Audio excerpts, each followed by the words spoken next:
یان صاحب وی چې که پاخه خو ډېر زر دې راله مات کا. که پاخه خو ډېر زر دې راله مات کا، خدای دې پوهه کا وزر دې راله مات کا. که پاخه خو ډېر زر دې راله مات کا، خدای دې پوهه کا وزر دې راله مات کا. او دا دې سترګې دي که توپې دي جانانه، دا دې سترګې دي که توپې دي جانانه، بس خالی په یو نظر دې راله مات کا. په کابل دې زړګی یخ نه و ظالمه، په کابل دې زړګی یخ نه و ظالمه، دا چې ښکلې پېښور دې راله مات کا.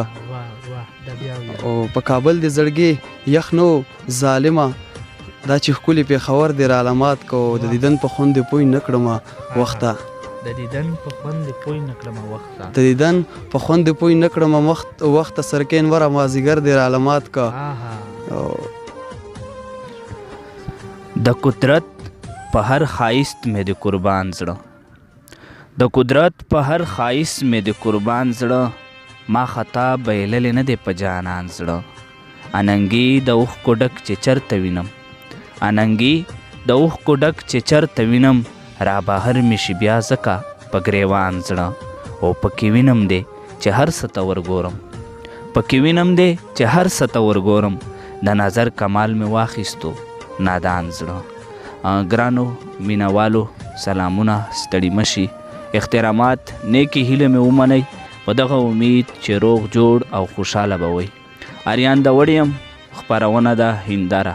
لکه څنګه چې تاسو ته پته ده چې زموږ د پروګرام مقصد دی هغه ورک لالونه چې په ایرو کې دي، داسې وخت په وخت یې تاسو سره معرفي کوو. په دغه لړ کې نن راغلی یو د شمالي وزیرستان میرانشاه سیمې ته، د میرانشاه کلي ته، چرته چې واجد نادان صاحب ژوند کوي. نن به د نادان صاحب د ادبي هلو ځلو په هکله د سره پوښتنې کوو او شاعري به هم ترې ناروو. په ټولو ناول زه په خپل پروګرام هنداره کې واجد نادان صاحب تاسو ته مینه او هرکلی وایم. ډېره مهرباني اریان صاحب، زه ستاسو نه هنداره پروګرام نه ستاسو ډېره شکریا ادا کوم چې تاسو موږ له وخت راکړه، او ډېره شکریا ادا کوم ستاسو. ډېره مننه. لکه څنګه خو واجد نادان صاحب په ادبي دنیا کې تاسو د نادان په نوم پیژندل کیږئ. که زموږ مینوالو سره مو خپله لنډه شن پیژنګلو وکړه نو دا به ډېره ښه وي. اریان صاحب زما نوم واجد الله دی او زما تعلق د شمالي وزیرستان کې دننه د میرانشاه کلي سره دی، او زما د پلار نوم خون محمد دی. ډېره مننه. زه به دا وپوښتم چې تاسو د شاعرۍ طرف ته کله راغلی، یعنی د شاعرۍ آغاز مو کله نه وکړلو؟ اریان صاحب موږ څنګه چې لاړو د آی ډي پیس کې وو، موږ ضرب عذاب کې موږ په بنو کې سټارټ کې هلته موږ تقریبا 2015 کې موږ شاعري شروع کړې وه. ها، نو تاسو چرته استاد هم لرئ؟ یعنی ادبي زده کړو مې له چا نه کړي دي؟ استاد مو څوک دی؟ په شعر چا پوهه کړی دی؟ اریان صاحب د ضرب عذاب نه مخکې موږ یو سکول و، شهاب پبلک سکول، په هغې کې زموږ یو استاد دی، ټیچر دی، اسف رضا نوم یې و، هغه خپل هم شاعر دی، ارمان دور تخلص یې ده، او ماشاءالله ښکلی شاعر دی. هغې سره ما زیات گپ شپ په دې بارې کې په شاعري باندې، هغې په خپل هم پوهه کړې مو، خو هلته ما شاعري نه شوه کولی، څه مې لیکلی نه شول، او د هغې د وجې زه هغې زیات پوهه کړې یم، هغه زه خپل استاد ګڼم. ډېره ښه ده. داسې کوم ادبي تنظیمونه دي چې هغې سره تاسو ناستې پاستې دي، تاسو اړیکې ورسره کلکې دي؟ هغه خو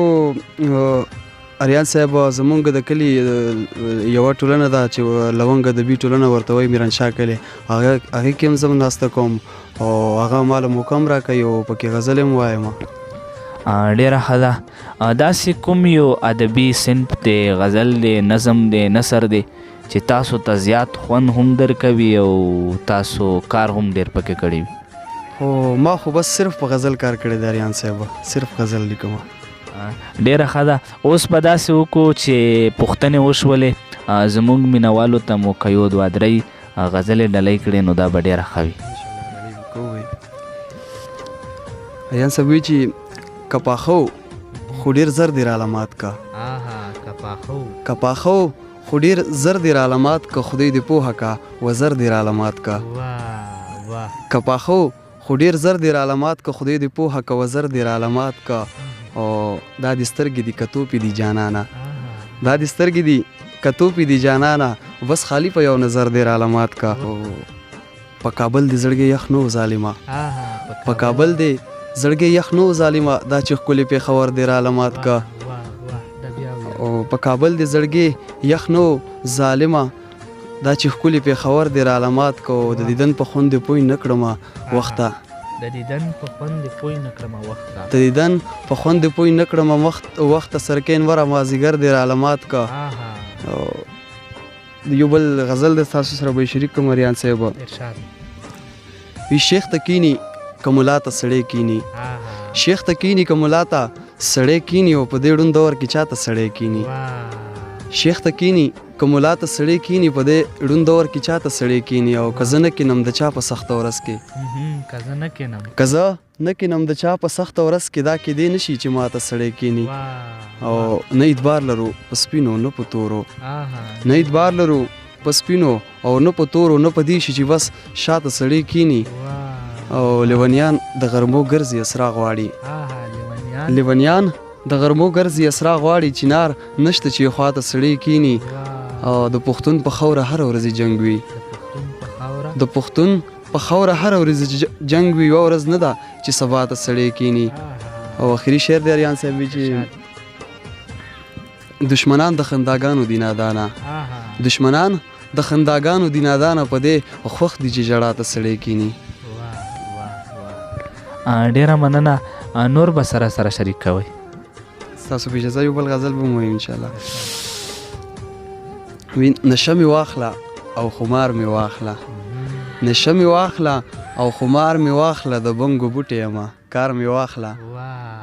نشه مې واخله او خمار مې واخله د بنګو بوټی یمه کار مې واخله او تا به صحیح نشه لیدلې نه وي تا به صحیح نشه لیدلې نه وي راشه د سرو شونډو کوکنار مې واخله او د محبت ګناه نه یریږم د محبت ګناه نه یریږم که دا ګناه وي ګناهګار مې واخله او پردیس زاړه زخمونه بیا تازه کړي پردیس زاړه زخمونه بیا تازه کړي چې زی د تورو زلفو تار مې واخله او نادان ته ښه ویل په دا ډول کړي نادان ته ښه ویل په دا ډول کړي که دیدن غواړي نو هزار مې واخله واه ډېر ښکلی نادان صاحب زړه مې غواړي چې تاسو سره ناست وم تاسو نه غزلې اروم او د پروګرام په دې اخري شعبې کې مې که یو بل غزل را سره شریک کړو که تاسو سره وي خو ښه دی را سره شریکې کوي که نه وي بیا به خپله مرکه راغونډوو بس یو اخري غزل دی څو شعرونه دي بس کم دی وي د قدرت په هر ښایست مې دی قربان زړه د قدرت په هر ښایست مې دی قربان زړه ما خطا ویللی نه دی په جانان زړه د قدرت په هر ښایست مې دی قربان زړه ما خطا ویللی نه دی په جانان زړه او اننګي د اوښکو ډک چې چېرته وینم اننګي د اوښکو ډک چې چېرته وینم را بهر مې شي بیا ځکه په ګریوان زړه او اننګي د اوښکو ډک چې چېرته وینم را بهر مې شي بیا ځکه په ګریوان زړه او پکې وینم دی چې هر څه ته ورګورم مقطع دی پکې وینم دی چې هر څه ته ورګورم د نظر کمال مې واخیستو نادان زړه واه ډیره مننه وجید نادان صاحب زموږ د مینوالو سره دې ځوان کول ته تاسو څه پیغام ورکول غواړئ اریان صاحب زمونږ چې څومره کتونکي وي که نه زمونږ غوندې ځوانان وي یا زمونږ نه ماشومان وي یا مشران وي دې ته زه یو دا پیغام ورکول غواړم چې زمونږ دپاره زمونږ د وخت دپاره زمونږ د ژوند دپاره د امن ډېر زیات ضرورت دی او امن په څو مختلفو څیزونو باندې دی خو تقریبا چې زما څونه خیال کېږي امن یو چې سړی کیل کود کوي که نه او بل لږ تعلیم ته زور ورکړي بس تعلیم دی وکړي او کیل کود دی وکړي بس ډیره مننه دا و ملګرو واجد نادان صاحب چې د سره مو ادبي هلو ځلو په هکله تاسوونه او پوښتنې وکړلې او شاعري مې هم ترېنه واروله اوس د پروګرام په آخر کې ما اریان داور ته زما خپل کیمرامین سید انور عامر ته راکړې اجازت تر بلې اونۍ پورې مې په خدای